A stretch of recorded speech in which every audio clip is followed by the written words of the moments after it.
4 छात्रों की मौत हुई है और मैं ये मानती हूँ कि ये मौत नहीं है, हत्या है। सर, हमने देखा किस तरीके से पटेल नगर में एक छात्र, नीलेश राय नाम उसका था, वो लड़का अपने घर के बाहर खड़ा था और वहाँ पर पानी भर गया और इस कारण से जैसे ही उसने गेट पकड़ने की कोशिश करी, उसका करंट लग के उसी वक्त मौत हो गई। ये किसान परिवार अपनी बेटी को इतनी दूर दिल्ली एक सपने के साथ भेजता है और वो सपना डूब गया।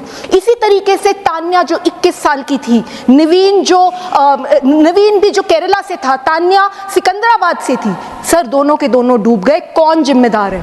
दिल्ली सरकार ने इस तरीके के पीजीज को, इस तरीके के कोचिंग सेंटर्स को रेगुलेट करने के लिए कोई कानून नहीं बनाया। यूपीएससी की तैयारी करते हुए जो बच्चे हैं या बाकी एग्जाम्स की तैयारी करते हुए जो बच्चे हैं, उनके वेलफेयर के लिए कोई स्कीमें नहीं बनी है। मुझे बड़ी पीड़ा है इस बात की कि अभी तक दिल्ली सरकार का कोई भी मंत्री, दिल्ली सरकार का एमसीडी का कोई भी इलेक्टेड रिप्रेजेंटेटिव, कोई भी ऑफिसर इन परिवारों से नहीं मिला है। सारी पार्टी के साथ केजरीवाल खुद जेल में है दोस्तों, लेकिन फिर भी ये कहता फिरता है कि हमसे कट्टर ईमानदार कोई नहीं है। अब बताइए, यानी कि ये कह रहा है कि अगर दिन है तो कह रहा है नहीं, रात है और मेरी बात मान लो। मतलब ये सोचता है कि दुनिया नाक से रोटी खाती है, ये अकेला मुंह से रोटी खाता है। बताओ, अब इसकी पार्टी की सदस्य है ये स्वाति मालीवाल, जो इसकी पोल खोल रही है, क्योंकि स्वाति माल की इन्होंने कुटाई कर दी थी। अब जब कुटाई की है तो हकीकत तो बताएगी वो। अब ये परेशान होते हैं, फिर ये कहते हैं कि नहीं जी मोदी जी ने खरीद लिया है। भैया, तुमने गलत काम किए हैं, मोदी जी को अदालतें थोड़ी खरीद लेती है। अगर अदालतें खरीद ली होती तो कितने अंदर चले गए होते। ये कितना झूठ बोलते हैं बैठ के और दुनिया को बेवकूफ समझते हैं, लेकिन अब दुनिया बेवकूफ नहीं है दोस्तों। आप देखिए कितनी बेदर्दी से बेचारे हमारे 3-4 बच्चे जो थे, उनकी जान चली गई सिर्फ इनकी लापरवाही की वजह से। दोस्तों, ये तो जेल में अच्छा हो गया, वरना इनकी लापरवाही से पता नहीं वो कितने लोग मरते, पोल्यूशन की वजह से या इनकी नफरत की वजह से। इनको प्यार किसी से नहीं है दोस्तों, सिर्फ दौलत से प्यार है। कमेंट्स कीजिएगा, वीडियो को लाइक और चैनल सब्सक्राइब जरूर कीजिएगा। Thank you very much. Sushri Swati Maliwal. Thank you, Chairman sir, for giving me an opportunity to speak on such an important issue. Sir, पिछले 7 दिनों में दिल्ली देश की राजधानी में यूपीएससी की तैयारी करते हुए कई छात्रों की मौत हुई है। 4 छात्रों की मौत हुई है और मैं ये मानती हूँ कि ये मौत नहीं है, हत्या है। सर, हमने देखा किस तरीके से पटेल नगर में एक छात्र, नीलेश राय नाम उसका था, वो लड़का अपने घर के बाहर खड़ा था और वहाँ पर पानी भर गया और इस कारण से जैसे ही उसने गेट पकड़ने की कोशिश करी, उसका करंट लग के उसी वक्त मौत हो गई। 2 दिन पहले राजेंद्र नगर में बुरी तरीके से 3 बच्चे डूब के मर गए। वो सिर्फ अपनी लाइब्रेरी में, अपनी कोचिंग सेंटर की लाइब्रेरी के बेसमेंट में बैठे थे, पढ़ाई करने की कोशिश कर रहे थे, सामने पानी भरा और वो पानी उनके कमरे के अंदर आ गया, बेसमेंट में आ गया और 2 मिनट में तीनों के तीनों डूब के मर गए। सर, मैं कल वहाँ गई थी और मैंने उन परिवारों से मैं मिली, उन 2 लड़कियों के परिवारों से मिली जिनकी जान गई है। उनमें से एक लड़की सर श्रेया थी, 25 साल की थी, अंबेडकर नगर से सर यहाँ दिल्ली आई थी पढ़ने के लिए। उसके पिताजी किसान हैं, उन्होंने बहुत संघर्ष कर उसको दिल्ली भेजा था।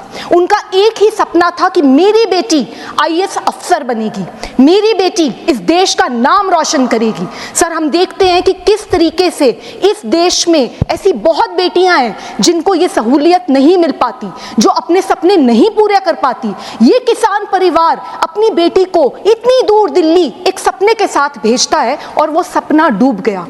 इसी तरीके से तान्या जो 21 साल की थी, नवीन भी जो केरला से था, तान्या सिकंदराबाद से थी। सर, दोनों के दोनों डूब गए। कौन जिम्मेदार है? सर, आज दिल्ली देश की राजधानी में पूरे देश से, अलग अलग कोनों से गरीब परिवारों से सर लोग आते हैं, बच्चे आते हैं यहाँ पर आईएएस ऑफिसर बनने का सपना देखकर। सर, वो सिर्फ अपने लिए नहीं आते, वो एक ऐसा सपना लेकर आते हैं कि हम इस देश की गवर्नेंस में बदलाव लाएंगे, हम भ्रष्टाचार खत्म करेंगे, हम अपने गांव का, हम अपने शहर की स्थिति सुधारेंगे। और सर इन बच्चों के साथ ऐसा होता है, किसी की कोई जवाबदेही नहीं है। सर हम ये देखते हैं, मैंने कल जाके देखा राजेंद्र नगर में हर दूसरे घर में इस तरीके का सेंटर खुला हुआ है, इलीगल सेंटर्स खुले हुए हैं। तो इन इलीगल सेंटर्स को कैसे खोला जा रहा है? आप देखिए, अगर कोई भी अपना दिल्ली में कोई घर बनाता है, अगर घर में थोड़ा सा भी कंस्ट्रक्शन ज्यादा हो जाता है, तुरंत एमसीडी वाले आ जाते हैं, तुरंत वहां पे वो हल्ला करते हैं, और इतना बड़ा इलीगल सेंटर पे सेंटर बने जा रहे हैं और किसी को पता ही नहीं चला। तो बहुत बड़े भ्रष्टाचार का मामला है जो आपके माध्यम से मैं यहाँ पे पेश करना चाहती हूँ। सर हमें यह भी देखने को मिलता है कि थोड़ी सी बारिश होती नहीं और दिल्ली में कई इलाकों में ऐसा हाल हो जाता है कि नाव लेके निकलना पड़ जाए लोगों को। तो ड्रेनेज सिस्टम को कौन साफ करेगा? क्या दिल्ली सरकार और एमसीडी की कोई जिम्मेदारी नहीं है? सर मैं ये आपके माध्यम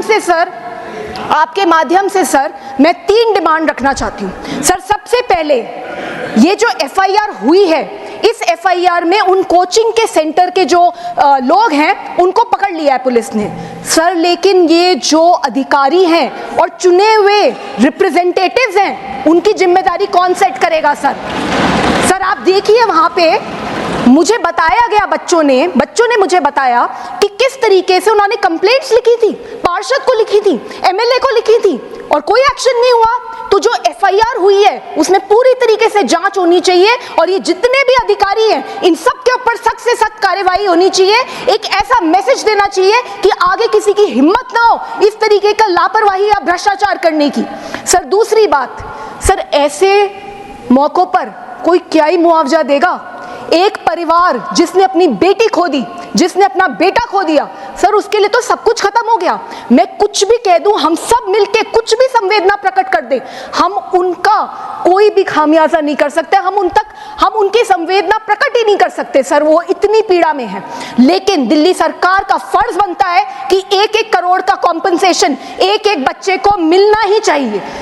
तीसरी बात सर हम ये देखते हैं इतने सालों से यूपीएससी की तैयारी करने के लिए दूर दूर जगहों से दिल्ली में बच्चे आते हैं, पर अभी तक दिल्ली सरकार ने इस तरीके के पीजीज को, इस तरीके के कोचिंग सेंटर्स को रेगुलेट करने के लिए कोई कानून नहीं बनाया। यूपीएससी की तैयारी करते हुए जो बच्चे हैं या बाकी एग्जाम्स की तैयारी करते हुए जो बच्चे हैं उनके वेलफेयर के लिए कोई स्कीमें नहीं बनी है, कोई गाइडलाइंस नहीं है। ये सारी की सारी गाइडलाइंस होनी चाहिए। सर अंत में इतना कहना चाहूंगी, मैंने देखा है सर, दिल्ली में देखा है मैंने बहुत बार कि एक 100 मीटर की सड़क बनती है और उसके ऊपर 4 नेता आ जाते हैं, हमने बनाई, और उसके बाद प्रचार पे प्रचार होता है, हमने 100 मीटर की सड़क बना दीजिए, बहुत बड़ी सड़क बना दीजिए। और इतना भी देखती हूँ कि जब वहां बोर्ड लगता है ना कि किसने सड़क बनाई, उस पर भी लड़ाई हो रही होती है कि नहीं यहाँ पे मेरा नाम लगेगा। और जब उसी सड़क के ऊपर पानी भर जाता है लापरवाही के कारण से, भ्रष्टाचार के कारण से, तो सारे गायब हो जाते हैं, कोई दिख नहीं रहा। मैं कल वहां गई, मुझे बड़ी पीड़ा है इस बात की कि अभी तक दिल्ली सरकार का कोई भी मंत्री, दिल्ली सरकार का एमसीडी का कोई भी इलेक्टेड रिप्रेजेंटेटिव, कोई भी ऑफिसर इन परिवारों से नहीं मिला है। सर आपसे यही रिक्वेस्ट है sir, please give justice sir.